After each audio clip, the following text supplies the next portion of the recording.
اسلامی تصوف کے اندر عرس سے مراد وہ دن لیا جاتا ہے جس دن کو اللہ کا نیک بندہ، اللہ اور اس کے رسول صلی اللہ علیہ وآلہ وسلم اور انسانیت سے محبت کرنے والا انسان یہ دنیا فانی کو چھوڑ کر جب آخرت کی طرف روانہ ہو جاتا ہے، یعنی عالم فنا سے عالم بقا کی طرف جو سفر ہوتا ہے، اس سفر کے پہلے دن کو عرس کے نام سے یاد کیا جاتا ہے۔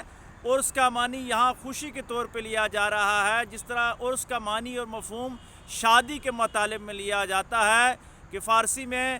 شادی کو عروسی کہتے ہیں، تو اس سے مراد عرس نکلا ہے، یعنی یار کا یار سے ملنے کا جو دن ہوتا ہے اس کو عرس مبارک کا نام دیا جاتا ہے۔ یعنی ایک فانی انسان عالم بقا میں جا کر اپنے رب العالمین اور محبوب رب العالمین صلی اللہ علیہ وآلہ وسلم سے جب ملاقات کرتا ہے تو اس دن کو عرس کا نام دیا جاتا ہے۔ اس دن اس اللہ والے کے چاہنے والے اس کی یاد میں اصال ثواب کے پروگرام کرتے ہیں، نعت خوانی کی بزم سے جاتے ہیں، ذکر اذکار کرتے ہیں اور اس کا ثواب صاحب مزار کی روح کو پہنچاتے ہیں۔ اگر کوئی شریعت کے مطابق یہ اعمال کرتا ہے تو اسلام اس کو سپورٹ کرتا ہے اور عرس ایک مستحسن عمل سمجھا جاتا ہے، اور اگر عرس کے نام پہ کوئی خرافات اور بدعات کرتا ہے تو اسلام کا اس کے ساتھ کوئی تعلق نہیں ہے، صوفیاء کا اس کے ساتھ کوئی تعلق نہیں ہے، بلکہ جس طرح باقی دین کے شعبوں میں لوگ اگر کوئی غلط کام کر رہے ہیں تو دین کا اس کے ساتھ کوئی تعلق نہیں ہے، اس طرح اگر عرس کے ساتھ عرس کا نام لے کر اگر کوئی